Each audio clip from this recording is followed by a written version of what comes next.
Was Hitler always planning to go to war?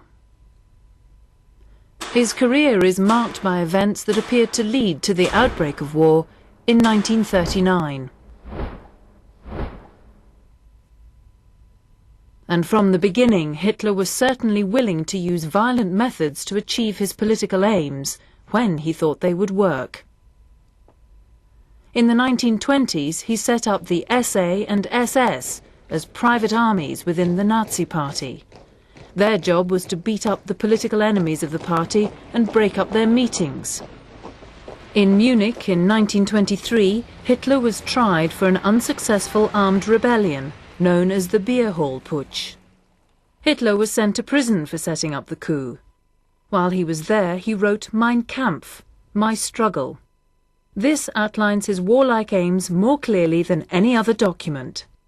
First of all, he declares that the German people are superior to others. The existence of race is the key to world history. In that relentless struggle for existence which is the law of life, the Aryan race has emerged as the master race.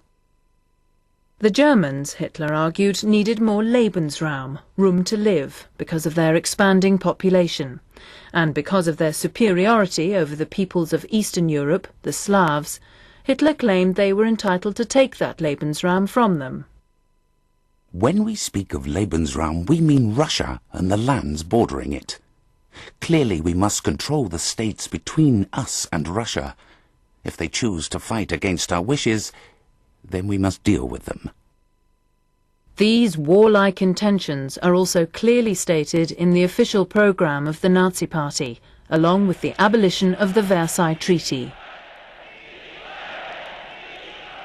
We demand the union of all Germans in a pan-German state. We demand that the Treaty of Versailles shall be cancelled. We demand space for the maintenance of our people. We demand the formation of a national army. The Versailles Treaty specifically forbade rearmament, remilitarizing the Rhineland, and union with Austria.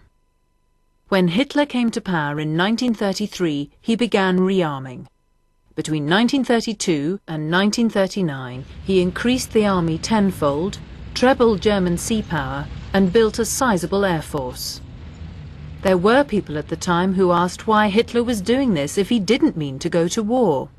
Winston Churchill was a backbench MP in 1935. There is no mistaking what Germany is doing. At the end of the Great War, we said that there must be no more war. Yet Germany is now moving along the path of war again. What will this new army be used for? Are submarines and bombers to be used for defense? Hitler must be made to stop his aggressive actions. Hitler was planning his next move, to put German troops back into the Rhineland. This was a flagrant breach of the Versailles Treaty, and might have provoked war with Britain and France. He calculated his options quite coldly. He knew the German army wasn't yet strong enough to take them on, and promised his generals he would withdraw if they met opposition. But he took the gamble that they wouldn't be challenged, because he also knew that Britain and France were preoccupied with another major international issue. Mussolini had invaded Abyssinia, and the British and French were busy trying to avoid war. So, on the 7th of March, 1936, a very poorly equipped German army marched into the Rhineland, and Hitler waited to see if Britain and France would act. They did nothing. Hitler's gamble paid off. But he wouldn't have risked fighting a war he knew he'd lose. War was still very much on his mind, however. After the war, in the ruins of Berlin, the US Army discovered a document which records a meeting in 1937 in which Hitler is supposed to have outlined his plans for the annexation of Austria, Czechoslovakia and Poland. It's called the Hossbach Memorandum. In the Hossbach Memorandum, Hitler declares that Germany must be ready for war by 1938.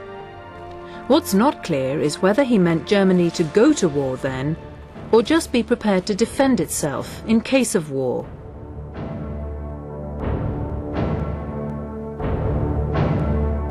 To be able to annex Austria without a fight, Hitler had to keep Mussolini sweet.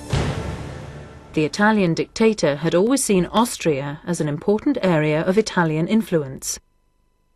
Rather than challenging Italy, Hitler befriended Mussolini. He supported Mussolini's invasion in Abyssinia, in the hope that once Mussolini had his African empire, he would let go of his interest in Austria. By 1938, conditions were favourable for Hitler to make his move. The Nazi Party in Austria had stirred up unrest, and the country had become ungovernable. The German army was now strong enough for an invasion. Hitler bullied the Austrian leader Schuschnigg. I have only to give an order, and in one single night all your ridiculous defences will be blown to bits. You don't seriously believe you can stop me, or even delay me for half an hour, do you? Think it over, Herr Schuschnigg. Think it over well. I can only wait until this afternoon. You will do well to take me at my word, because I don't believe in bluffing. All my past is proof of that. Schuschnigg gave in and handed over power. Hitler told the new Nazi leader of Austria to send a telegram inviting German troops in to keep the peace. It was then only a matter of passing an Act of Union with Germany, and Anschluss was complete. It was done by threats and organised insurrection, but Hitler appeared to take over Austria through the official channels of government. Would he have carried out his invasion threats if he hadn't got his way? Despite what he said to Schuschnigg, it was possible he was bluffing. Hitler used the same tactics to achieve his next goal, annexing Czechoslovakia. He focused his efforts on the German-speaking Sudeten region of Czechoslovakia. Hitler engineered rebellion by getting the Nazi Party in the region to stir up unrest. He then threatened to invade, claiming that the German people in the region were being persecuted by the Czech authorities. Fearing armed conflict, Britain and France signed an agreement in Munich, handing over the Sudetenland to Germany. Again, Hitler avoided war, and again he got his way through an apparently legal process. But Hitler wanted more than just the Sudetenland. He wanted the whole of Czechoslovakia.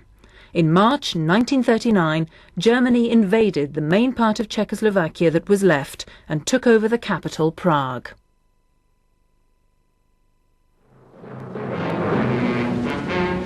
Once again, the rattle of a German army on the march echoes in Europe. At Munich, the Führer gave his word that he wanted no more land in Europe. These pictures show you what his word is worth. This is the diplomacy of this year of grace, power, politics, and the rule of force. Britain saw this as naked aggression, and at this point decided Hitler's expansionism had to stop. Anticipating that Poland would be Hitler's next target, on the 31st of March 1939, the British Prime Minister Neville Chamberlain signed a pact guaranteeing to protect Poland if it was invaded. This was Britain's signal to Hitler to go no further. But Hitler didn't believe the British would go to war over Poland. He was far more worried about what the Soviet Union might do along Poland's eastern borders. Hitler knew he would come into conflict with the Russians eventually. His views were violently anti-communist, and he'd set out his plans to take land from Western Russia in Mein Kampf. But he wanted to make as many gains as he could before this happened. So in August 1939, the German Foreign Minister Ribbentrop flew to Moscow and signed a non-aggression pact with the Soviet Union. This seemed ironic to many people at the time, since Hitler and Stalin were known to be bitter enemies.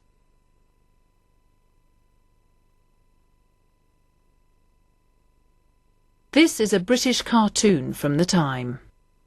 The scum of the earth, I believe. The bloody assassin of the workers, I presume. It was an alliance of convenience. Stalin and Hitler both wanted territory in Poland, and the pact gave them a way of dividing the country between them. On the 1st of September 1939, Germany invaded Poland. Britain responded with an ultimatum, demanding their immediate withdrawal. The ultimatum was ignored, and it fell to Chamberlain to break the news to the British people. This country is at war with Germany. You can imagine what a bitter blow it is to me that all my long struggle to win peace has failed.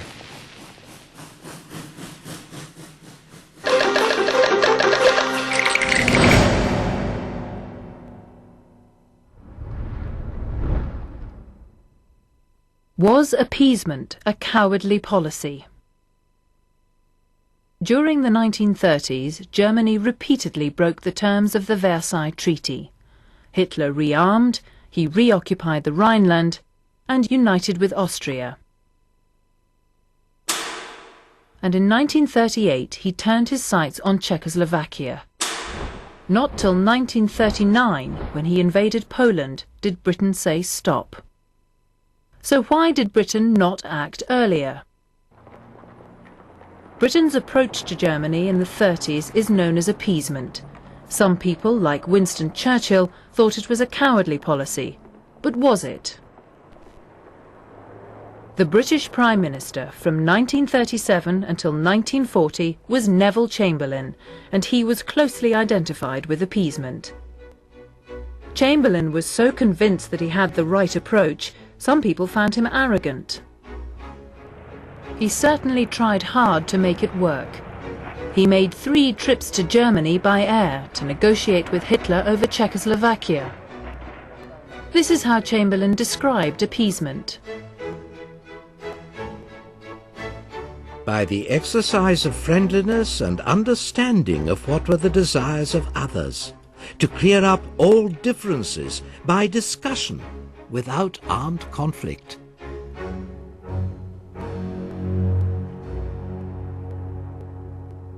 Hitler used the threat of armed conflict a number of times to achieve his ends. As part of his plan to take over Czechoslovakia, he threatened to invade one part of it, the Sudetenland, claiming that the German-speaking people living there were being persecuted by the Czech government. Since he took office, Mr. Chamberlain has never wavered in his determination to establish peace in Europe.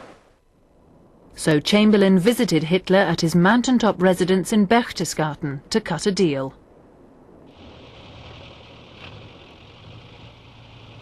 In courteous but perfectly definite terms, Herr Hitler made it plain that he had made up his mind that the Sudeten Germans must have the right of self-determination. And he declared categorically that rather than wait, he would be prepared to risk a world war. I undertook to return at once to consult with my colleagues. I have no doubt whatever now, looking back, that my visit alone prevented an invasion for which everything was ready. Chamberlain went back to Hitler a second time, quite confident now that they had an agreement. But at that point, Hitler stepped up his demands and threatened war unless he could have the Sudetenland immediately. In desperation, Britain, France, Germany and Italy met at Munich and agreed to Hitler's terms. The Czech leader Beneš was in Munich too, but Hitler refused to let him enter the conference room. Later, Beneš wrote in his memoirs, I had sufficient diplomatic experience to see that Europe was hastening to its doom as a result of universal selfishness. Without our participation, the Munich Agreement, fatal for Europe and the whole world, was concluded and signed by the 4 great powers and then forced upon us.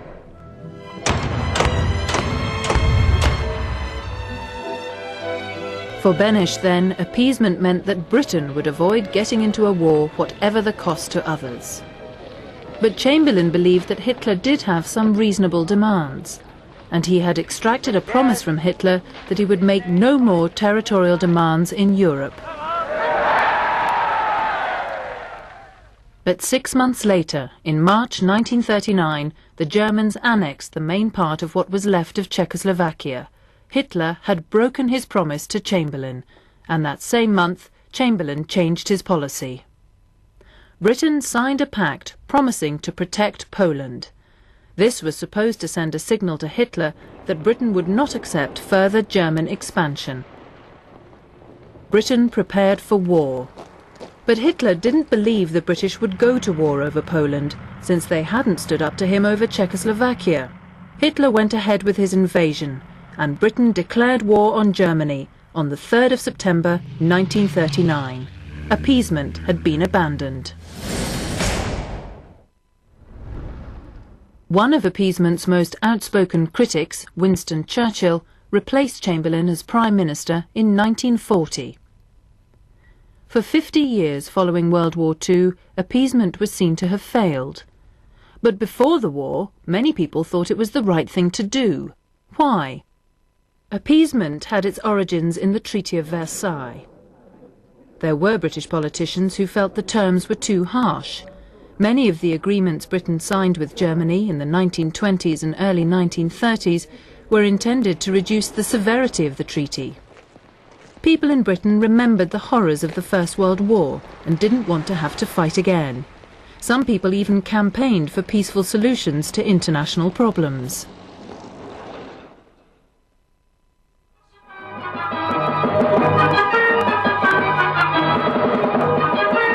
£2,000 million a year spent on arms. I'd fight tomorrow if I thought a war would end war, but that's what they told my father in 1914, and we're no better off now. Permanent peace can be secured by discussion. I've no quarrel with Frenchmen or Germans or Russians or anybody else for that matter. So let's be sensible and work together for peace by reason. Chamberlain and others dreaded the prospect of war. During the crisis over Czechoslovakia, Chamberlain made this radio broadcast. How horrible, fantastic, incredible it is that we should be digging trenches and trying on gas masks here because of a quarrel in a faraway country between people of whom we know nothing. Chamberlain wasn't alone in feeling that the affairs of Eastern Europe were none of Britain's business. For most people, the Empire was still the UK's #1 priority, and Britain was already overstretched defending that.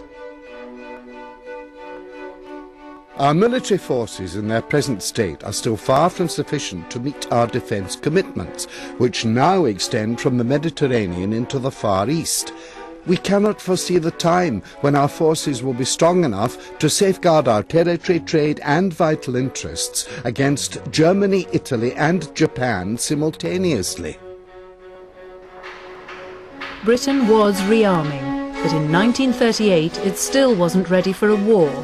Very little money had been spent on arms during the Depression in the early 1930s.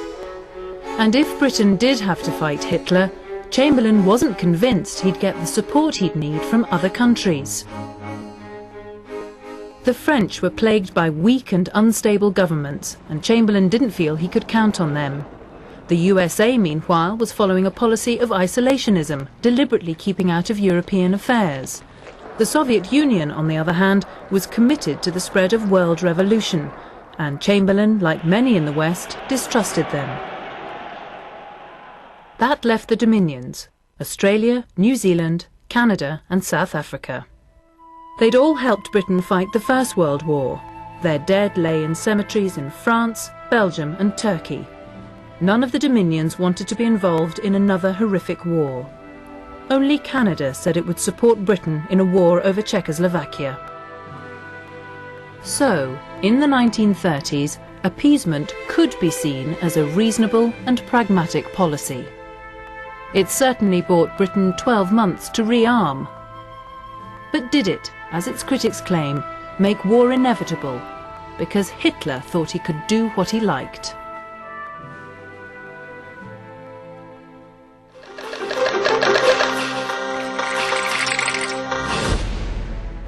The big question in this programme was, why did the Second World War break out only 20 years after the end of the First?